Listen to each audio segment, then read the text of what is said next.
ब्रह्मानन्दं परमसुखदं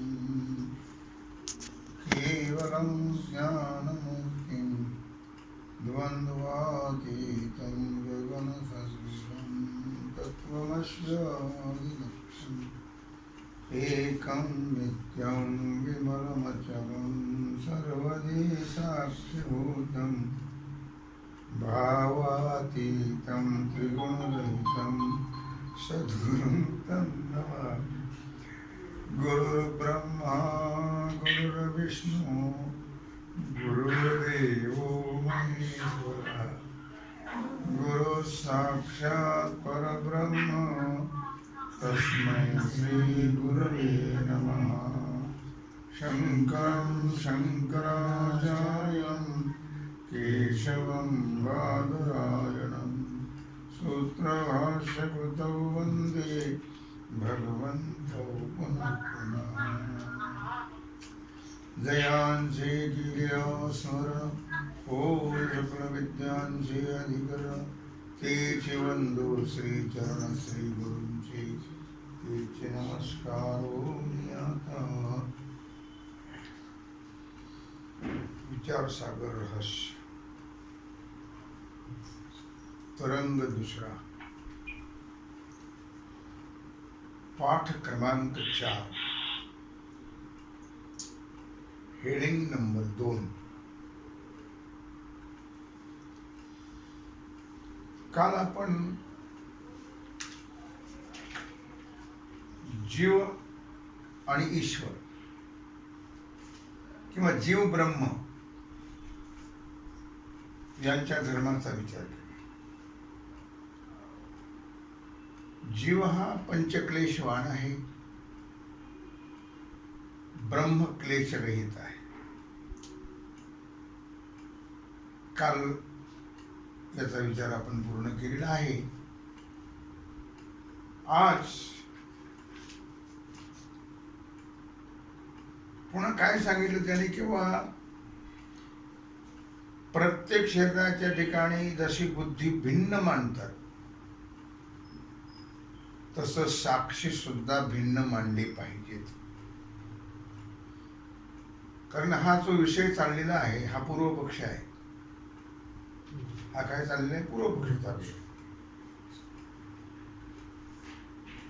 साक्षी भिन्न मानले म्हणजे साक्षीवर अनेकत्व धर्म हा आलाच। अनेकत्व धर्मवान साक्षीचे एकत्व धर्मवान ब्रह्माशी ऐक्य संभवत नाही। दुसरं असं की वेदांत मतामध्ये सुखदुःख हे साक्षी भाष्य आहे। म्हणजे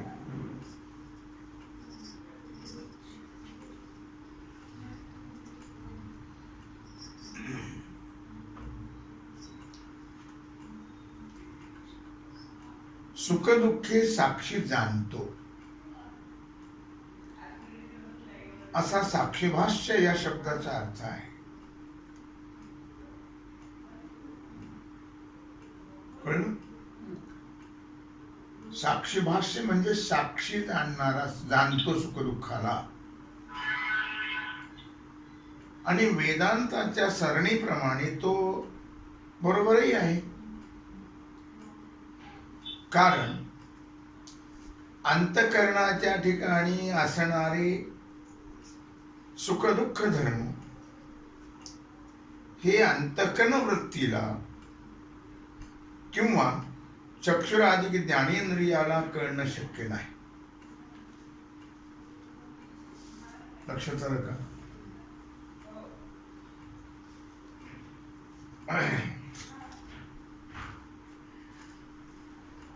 ज्ञानाची साधने जे ज्ञानेंद्रिय किंवा अंतःकरण वृत्ती एवढीच आहेत। ज्ञानाची साधने ज्ञानेंद्रिय किंवा अंतःकरण वृत्ती। कर्मेंद्रिय तर ज्ञानाची साधने नाही आहेत। कर्मेंद्रियाने कर्म होतं, क्रिया होते। ज्ञानाची साधने फक्त ज्ञानेंद्रिय किंवा अंतःकरण वृत्ती. ज्ञानेंद्रिय ही ज्ञानाची साधने आहेत, पण ती इंद्रिय शरीराच्या कुठे आहेत? आतमध्ये आहेत. पूर्वपक्ष म्हणतोय आणि शरीराच्या आत असणाऱ्या अपंचीकृत भूतकार्य अंतःकरणाला किंवा इंद्रियाला जाणत नाही. कारण अंतःकरण हे अपंचीकृत पंचमहाभूतांच्या सत्वांशापासून झालेलं आहे. अंतःकरण मग त्या अंतःकरणाला किंवा इंद्रियाला जाणत नाही. कोण? ज्ञानेंद्रिय. परंतु स्थूल शरीर किंवा बाह्य जड पदार्थ म्हणजे पंचीकृत पंचमहाभूतापासून झालेले विषय, त्यातील आपल्या आपल्या विषयाला ते जाणतात. कळलं? कारण प्रत्येकाचे विषय भिन्न आहेत. पंचज्ञानेंद्रियाचे पंचविषय आहेत. म्हणजे श्रोत्र शब्दाला जाणते, त्वचा स्पर्शला जाणते, स्पर्शाला, चक्षुरूपाला जाणतो, जिव्हा रसाला आणि घ्राण गंधाला. त्यापैकी त्वचा आणि चक्षु हे दोन इंद्रिय आपल्या आपल्या विषयाला म्हणजे स्पर्शाला, रूपाला जाणून त्यांच्या आश्रयालाही जाणतात.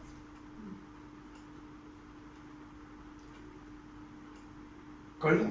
स्पर्श विषय आणि आश्रय त्वचा, रूप विषय आणि आश्रय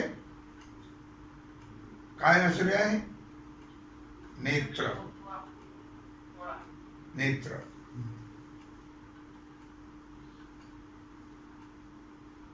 तेव्हा त्वचा आपल्या मृदू कठीण स्पर्शाला जाणून ते मृदू कठीण धर्म जे तक्क्या म्हणा, मृदू कठीण दगड यावर असतील त्यालाही जाणते. या मृदू कठीण धर्माला त्वचा. मऊ कडक कळतं की नाही? त्वचेला कळतं. त्याचप्रमाणे डोळे, चक्षु हे सुद्धा नीलपित्ताधिक रूपाला जाणतात. आणि त्याचा जो आश्रय घटपटाधिक त्यालाही जाणतात. आपल्या गुणाला जाणून त्याच्या आश्रयाला जाणण्याचा विशेष धर्म या दोन इंद्रियातच आहे फक्त. कळलं? त्वगेंद्रिय आणि नेत्रेंद्रिय या दोन मध्येच आहे ती ताकद. तरी पण कोणत्याही इंद्रियाला अंतःकरणाला जाणण्याची योग्यता मात्र नाही. मग ते नेत्रेंद्रिय असो किंवा ते त्वगेंद्रिय असो, रसनेंद्रिय असो, घ्राणेंद्रिय, कुठलंही इंद्रिय जाणत नाही. त्यांच्यात ती योग्यता नाहीये अंतःकरणाला जाणण्याची. मग अंतःकरणाच्या ठिकाणी असणारे जे सुख दुःख अधिक धर्म, त्या धर्माला इंद्रिय जाणत नाहीत हे वेगळे सांगायची गरज नाही. आता अंतःकरणाची जी वृत्ती आहे ही सुखदुःखाला जाणत नाही एवढं सांगायचं.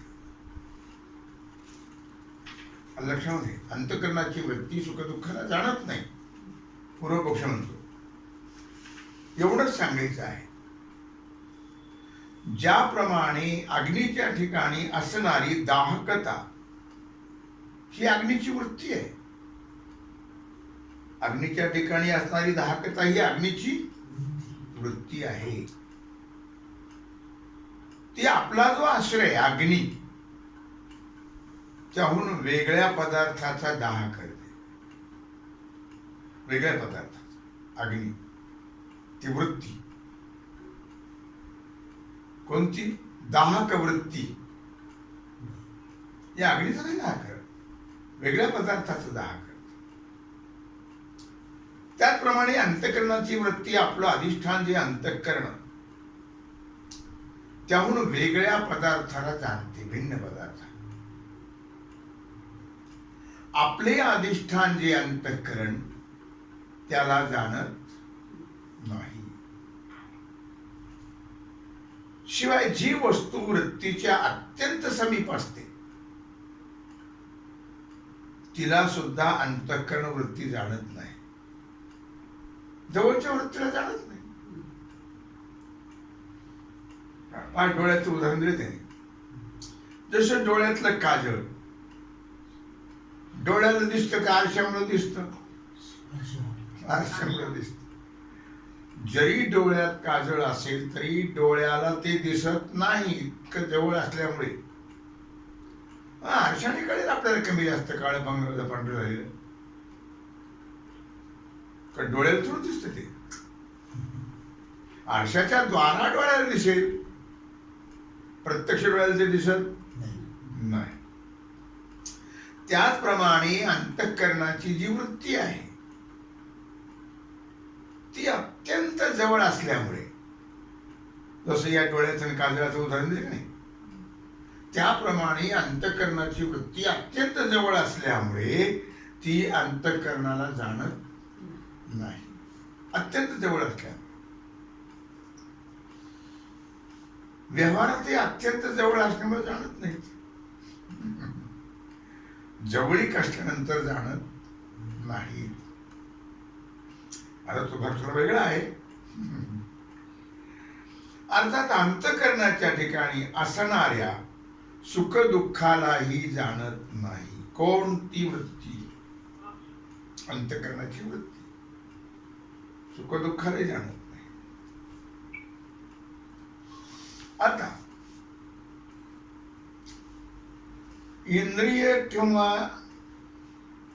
अंतःकरण वृत्ती ही अंतःकरणनिष्ठ सुख दुःखाला जाणत नाहीत हे ठरलं. इंद्रिय किंवा अंतःकरणाची वृत्ती अंतःकरणनिष्ठ सुख दुःखाला जाणत नाही हे ठरलं. मग सुखदुःख ज्ञानाची व्यवस्था लावण्याकरता साक्षीच सुखदुःखाला जाणतो असं म्हणावं लागेल किंवा असं म्हणणं प्राप्त आहे. एक लक्षात ठेवा, हे पूर्वपक्षाचं मत चाललंय, हे निश्चित लक्षात असू द्या. हे सिद्धांत त्याचं नाही आहे. आणि याच अभिप्रायाने सुख दुःखे साक्षी भाष्य आहेत असं वेदांती म्हणतात. आणि हे बरोबरही आहे. पण सुख दुःखे साक्षी भाष्य म्हटली म्हणजे साक्षी अनेक मानणं भाग आहे. सुख दुःख सर्व प्रत्येकाच्या ठिकाणी असतातच. मग एक साक्षी सर्वांचे कसं जाणेल? पूर्वपक्ष म्हणतो. मग त्याला साक्षी अनेक मानावे लागतील. ते अनेक न मानले तर सुखदुःखाचा संकर नसला तरी सुखदुःख ज्ञानाच्या संकराचा दोष कायमच राहतो, तो राहीलच. संकर म्हणजे मिश्रण, संकरित म्हणजे मिश्रित. म्हणून साक्षी अनेक मानली पाहिजेत, पूर्वपक्ष म्हणतो. म्हणजे साक्षीवर अनेकत्वाचा अनेकत्व आणि ब्रह्मावर एकत्व हे विरुद्ध धर्म आहेत. झाले का नाही? आता ब्रह्म झाले एक आणि साक्षी झाली अनेक, हे विरुद्ध धर्म आहेत. आणि म्हणून जीव ब्रह्माशी एकत्व घडत नाही. त्यांना हे सिद्ध करायचं ना. कोणत्याही प्रकाराने जीव ब्रह्मा ऐक्य या विषयाची सिद्धी होतच नाही. त्यामुळे तुमचा ग्रंथारंभ निष्फळ आहे. असे फार मोठी शंका आहे पूर्व पक्षाचं, मांडणी आहे. आता सिद्धांती त्याला उत्तर देतात. त्यांनी विषयाची असिद्धी केली पूर्व पक्षाने की तुमचा जो विषय आहे जीव ब्रह्माऐक्य हे सिद्धच होत नाही म्हणून सांगितले. आता सिद्धांती त्याचं उत्तर देत आहे. म्हणजेच विषयाची सिद्धी कशी होती, विषय सिद्ध कसे आहेत ते आता सांगत आहे. आणि आमचा ग्रंथारंभ सफल कसा आहे ते आता सिद्धांती सांगत आहे, म्हणजे वेदांती. जीव ब्रह्माची एकता हा ग्रंथाचा विषय सिद्ध आहे. तुम्ही म्हणता ना सिद्ध नाही म्हणून, सिद्ध आहे. ते म्हणजे सिद्ध होत नाही, जीव ब्रह्मा ऐकी विषयाची सिद्धी होत नाही. वेदांती म्हणजे सिद्ध आहे. अंतःकरण आणि अंतःकरण अधिष्ठान चैतन्य आणि अंतःकरणामध्ये प्रतिबिंबित चैतन्य या तिन्हीला जीव म्हणतात. लक्षात घ्या.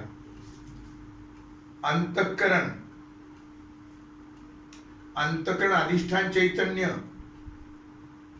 आणि त्या अंतःकरणामध्ये त्या चैतन्याचं पडलेलं प्रतिबिंब, या तिन्हीला काय म्हणतात? जीव. ही जीवाची व्याख्या आहे. जीव जीव म्हणजे काय, तर ही व्याख्या आहे. अंतःकरण अधिष्ठान चैतन्य आणि त्या अंतःकरणामध्ये पडलेलं अधिष्ठान चैतन्याचं प्रतिबिंब. म्हणजे जीव कोण आहे? प्रतिबिंब आहे. जीव कोण आहे? जसं आरशात पडलेलं प्रतिबिंब चेहऱ्याच, तसं जीव हा प्रतिबिंब आहे.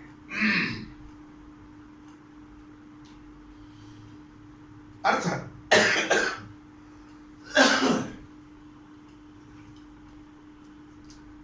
त्यात अंतःकरण अधिष्ठान चैतन्य विशेष आहे.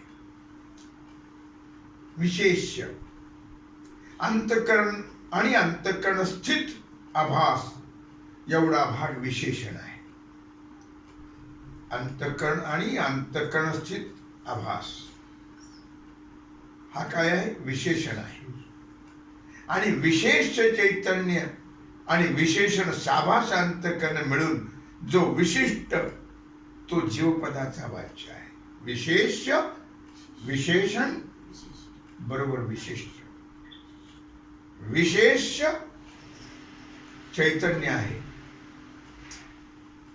विशेषण अंतःकरण आहे. आणि त्या अंतःकरणामध्ये जो आभास आहे त्याला म्हणतात विशिष्ट. म्हणजे तिन्ही मिळून हा विशिष्ट जीव आहे. विशेष अधिक विशेष विशिष्ट विशेष अधिक विशेषण बरोबर विशिष्ट. विशेष हे नाव आहे, ही व्याकरणातली नाव आहेत. विशेष कशाला म्हटलं? अधिष्ठान चैतन्य.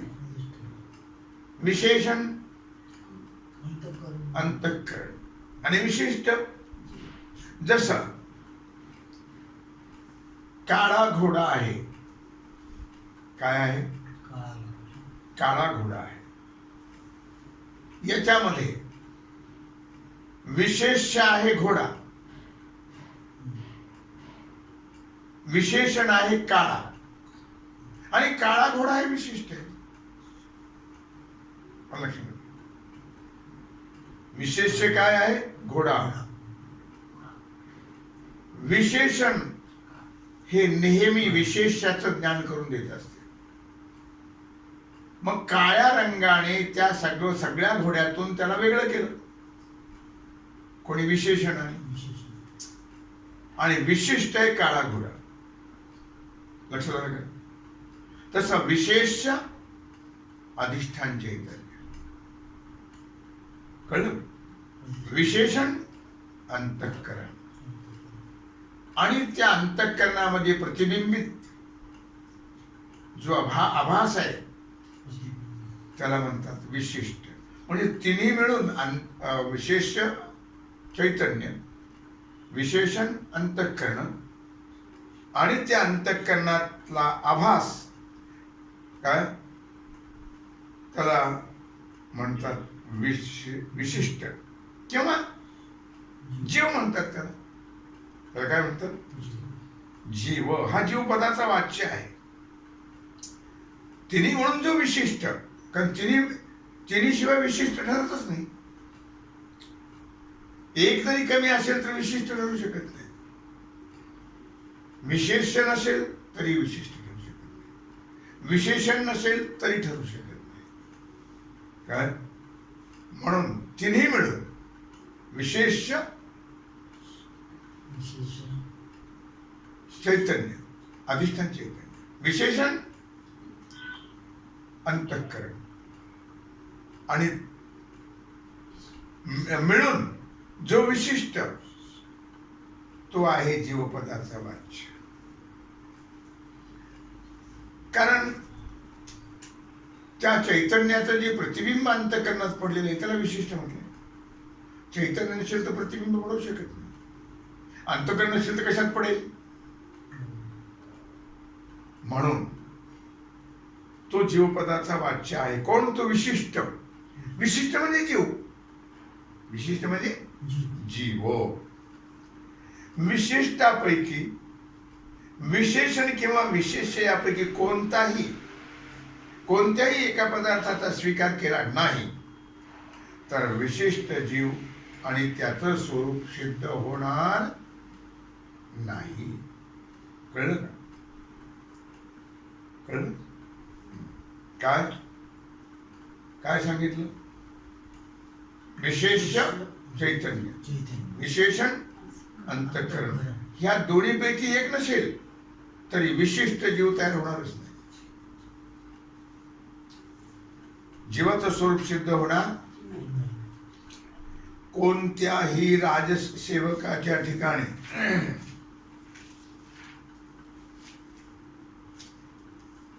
राजसत्ता दिसत नाही. कधीच ते नाही दिसत. म्हणून मानाल तर नाही म्हणून मानाल तर त्याचं राजसेवकत्व नष्ट होईल. मग राजसत्ता दिसते का? मानतो आम्ही, मानतो. जर ती मानली नाही तर त्याचं राजसेवकत्व सिद्ध होणार नाही, नष्ट होईल.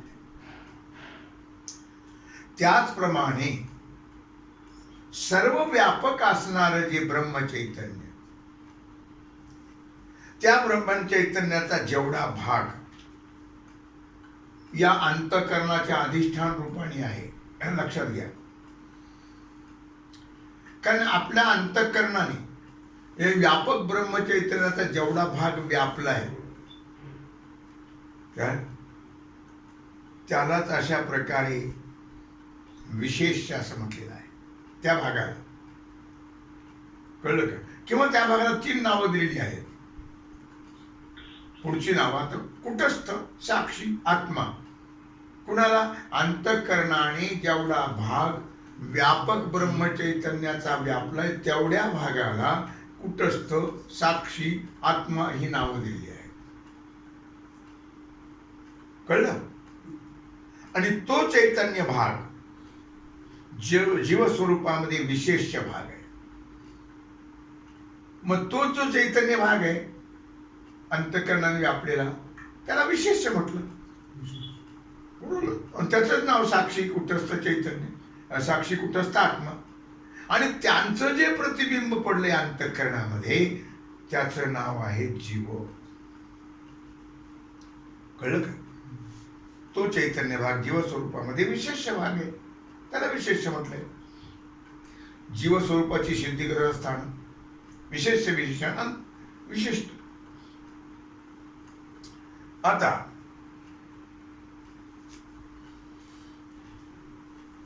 तो वंध्यापुत्राप्रमाणे असत आहे. कळलं का? असं पूर्व पक्षी म्हणतो. कोण? तो चैतन्य भाग. जीवस्वरूपात विशेष जो भाग आहे तो वंध्यापुत्राप्रमाणे असत आहे असं पूर्व पक्षी म्हणतो. पण त्या साक्षीचा स्वीकार केला नाही तर विशिष्ट जो जीव त्याच्या स्वरूपाची सिद्धीच घडणार नाही. त्या विशेष भागालाच नाव आहेत ना, साक्षी कुटस्थ आत्मा. मग त्याचा जर स्वीकार केला नाही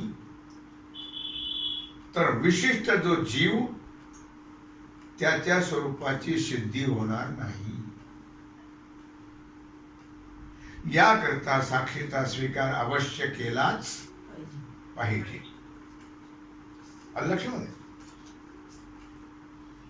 विशिष्ट जीवाचं शुद्ध ब्रह्माशी ऐक्य घडत नाही. विशिष्ट जो जीव त्याचं शुद्ध ब्रह्माशी ऐक्य घडत नाही हे तर खरंच आहे. तथापि विशिष्ट जीवापैकी जो विशेष भाग साक्षी तो मात्र शुद्ध सच्चिदानंद रूप असल्यामुळे त्याचं ब्रह्माशी ऐक्य घडतं.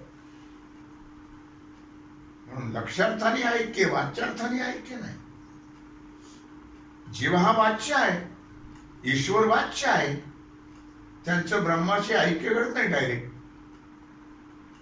तर मग लक्षार्थाने ऐक्य घडतं. पुढे सांगणार आहे कसं ते. आभासयुक्त अंतःकरण हे साक्षी चैतन्याचं विशेषण असल्यामुळे आभासयुक्त अंतःकरण हे साक्षी चैतन्याचं काय विशेषण आहे. कोण? अंतःकरण. त्या साक्षीच्या ठिकाणी जीव असा व्यवहार होतो आणि तेच आभास साभास अंतःकरण उपाधी असेल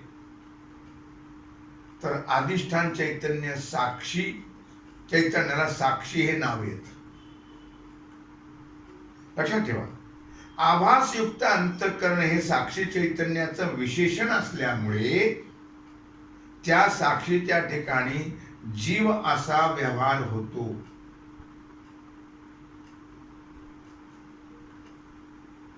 तेच साभास अंतःकरण आभासयुक्त अंतःकरण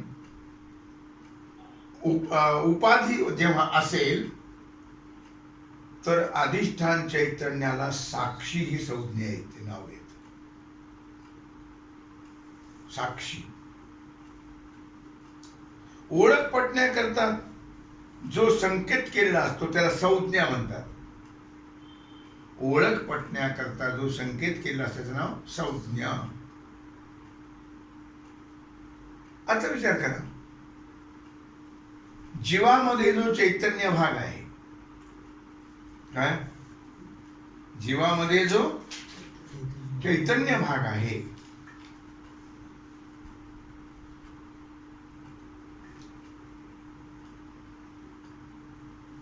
काय